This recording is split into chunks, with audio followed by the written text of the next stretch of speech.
Ito po, simulan natin agad-agad dahil kay Coach Oli, ang bida ay ang balita.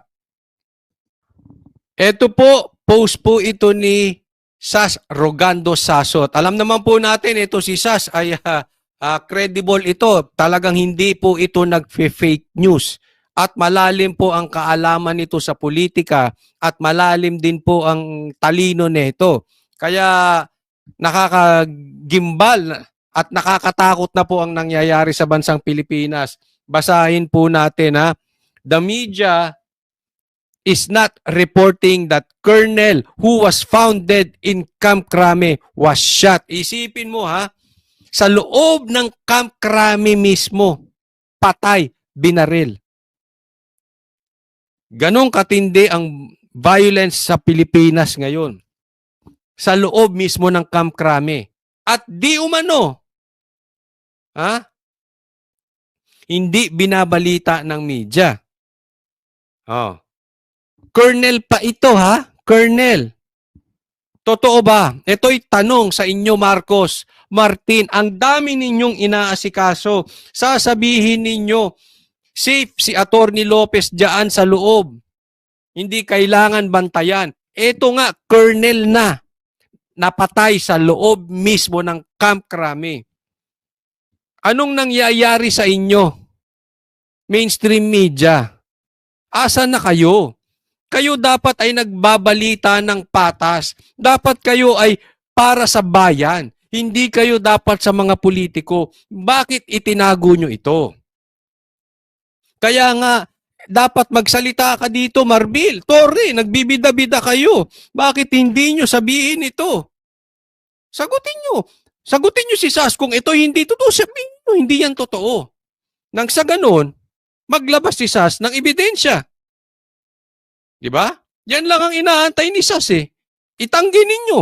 Ngayon, kung yan ay totoo, karapatan namin mga Pilipino na ipaliwanag nyo yan sa amin. Hindi nyo dapat tinatago yan. Napakagulo na ng bansa natin. Dahil po yan sa adik. Sa droga po, kalat na eh. Yan po ang nagiging problema. Malamang ito, baka may patungkol sa droga, baka ang pumatay dito, adik. Saka nakakita sa loob ng kampo na patay. Kung hindi safe ang nasa loob ng kampo, paano pa tayo mga ordinaryong Pilipino? Kung ang Vice Presidente nga hindi sinusunod, binabastos ang karapatan, tayo pang mga ordinaryong Pilipino, nakakatakot na po ito.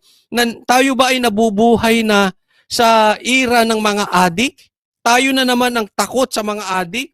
Samantalang nung panahon ni PRRD, ang adik ang takot lumabas. Ngayon tayo takot. Matindi ito. Ipaliwanag to. Dapat to ikalat po natin ito. I-share natin itong video na to. Kasi dapat sagutin yan. Until mag-ingay kayo sa social media, hindi yan papansinin eh. I-share nyo itong post na ito ni Sas, i-share nyo itong video na ito na dapat nilang sagutin ito. Totoo o hindi, kailangan nilang isagutin. Hindi pwedeng, ay basta na lang, hayaan na natin yan. Hahayaan nila yan pagka hindi natin kinalat. Kaya tayo bilang mamamayan, nasa sa atin po kung paano tayo magtutulong-tulong para masugpo natin ang adik sa Pilipinas. Punta po tayo sa next topic natin about Tulfo. Ito po, post ni Ramon Tulfo. ni Mon Tulfo. Grabe, nababaliw na ata to si Ramon Tulfo. Basahin natin. Okay, so sabi niya, bakit ayaw iwanan ni Vice President Sara Duterte ang kanyang Chief of Staff na si Zuleika Lopez sa Batasang Pambansa Detention Facility? Anong sa tingin mo? Safe ba siya doon? Dapat nga natutuwa ka na si BP Sara ay hindi iniiwan ang kanyang tauhan, ang kanyang staff. Hindi katulad ni Marcos na tinulungan siya ni Pastor Kibuloy, iniwan niya, hindi lang iniwan, trinaydor pa. Hindi katulad ni Marcos na iniwan niya si BP Sara, hindi lang iniwan, trinaydor pa. Traidor yang amo mo, Montulfo. Kaya kakulelat eh. Sa lahat ng Tulfo, ikaw ang pinakamatanda, ikaw ang kulelat.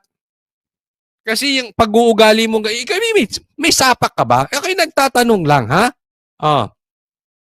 Sabi niya, Lopez has been placed under detention by the House of Representatives Quad Committee for supposedly lying under oath on how Sara spent her confidential intelligence funds.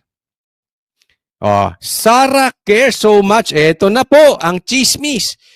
Sara cares so much for Lopez, she has decided to stay with her at the House jail, leaving Congressman puzzled.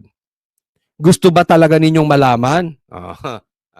Ito na, pasok. Marites Tulfo. Hey, Mon Tulfo, hindi Marites Tulfo. Mon Tulfo. Grabe, ang tagal mo ng broadcaster, wala kang kinatandaan. Grabe, ang tanda mo na, wala kang kinatandaan. Sa chismis ka pa rin nalaglag. Pambihira ka, oh. Sabi niya, okay, ito ang sagot. Si Sara at Zuleika ay matagal magkasintahan. Wow! Patunayan mo, wag kang puro salita. Di, nababaliw na ata ito si no? Ang masama nito, hindi sinakyan. Hindi sinakyan ng media. Coach Oli, ba't mo pa dinidiscuss? Hindi kailangan malaman nyo ito. Medyo may topak itong Tulfo na ito eh. Baliwata ito. Kailangan ito malibel. Dapat ito'y kasuhan ni BP Sara. Yan ay paninirang puri na wala namang ebidensya. Sabi niya, ito dinerecho niya. Hindi po opinion to ha. Sabi niya, si Sara at Zuleika ay matagal magkasintahan.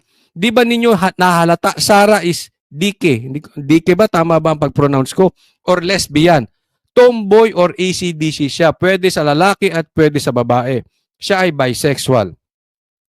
Anong pakialam mo kung bisexual siya? Totoo man or hindi totoo, hindi po yan ang issue. Ako'y naniniwala hindi siya bisexual. But anyway, wala namang issue kung bisexual siya eh. Bakit pinakikialaman mo etong sa kanila ni Zuleika kung meron man or wala? Ako'y naniniwala, wala. Ako'y naniniwala na buang na ata at to si Marites Tulfo. Ito si Mon Tulfo na buang na.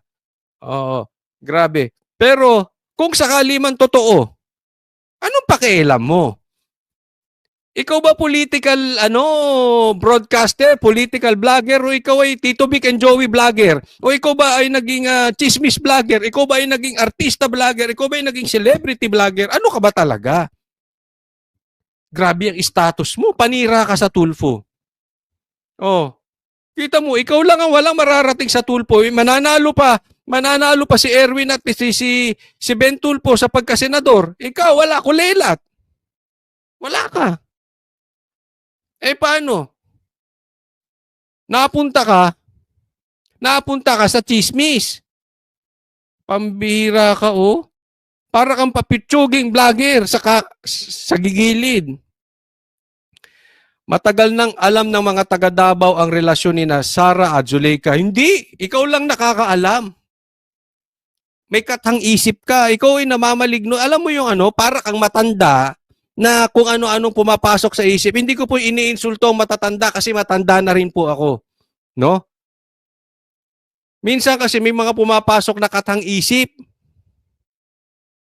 Hindi po alam yan sa Davao, ikaw lang. Gumawa ka pa ng chismis. Nilagyan mo pa ng picture na ganyan si BP Sara. Pakialamero kang matanda ka, oh. Hindi ka na tumino. Ito, isa naman. Ang post naman ni Ben Tulfo, pakinggan natin.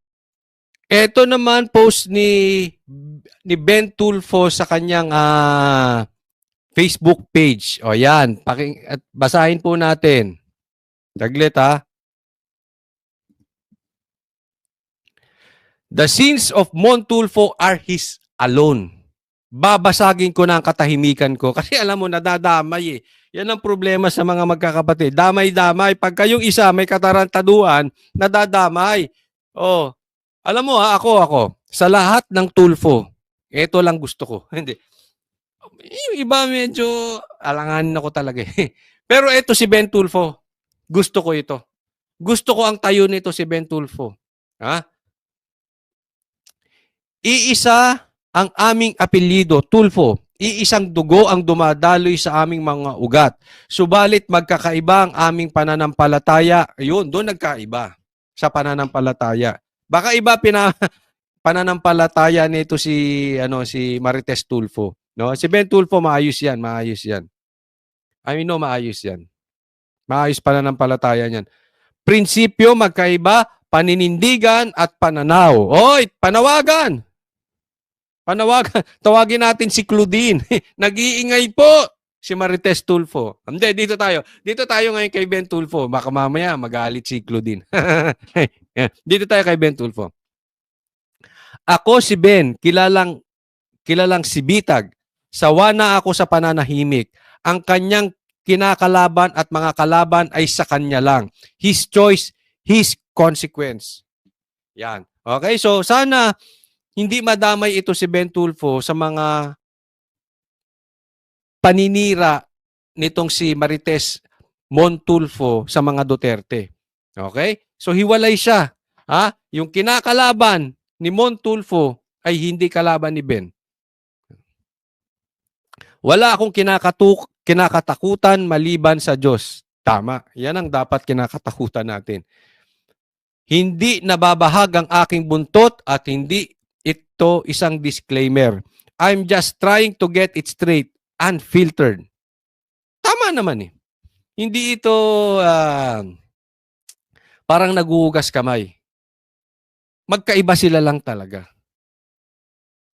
Yung isa may sayad, yung isa maayos. Sana makapagbigay linaw sa publiko ang post kong ito. Ayan, yari ka, nilaglag ka na.